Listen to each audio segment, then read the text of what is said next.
সিলেট থেকে নিখোঁজ হওয়া ৪ শিশুকে রাজধানীর হোটেল থেকে উদ্ধার করা হয়েছে।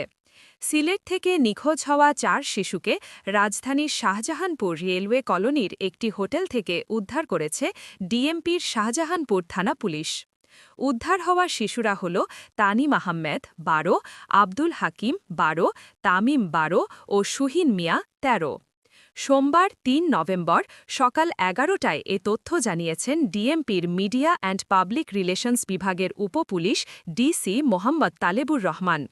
তিনি বলেন, রোববার ২ নভেম্বর সিলেট মহানগর পুলিশের এয়ারপোর্ট থানার একটি অধিযাচনপত্রের ভিত্তিতে শাহজাহানপুর থানার একটি টিম গোপন সংবাদের ভিত্তিতে বিকেল আনুমানিক ৫:৩০টায় রেলওয়ে কলোনির একটি হোটেলে অভিযান পরিচালনা করে ৪ জন শিশুকে উদ্ধার করে।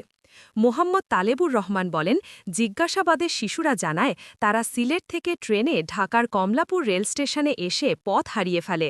এরপর গত ৬ দিন ধরে তারা হোটেলে হোটেল বয় হিসাবে কাজ করছিল।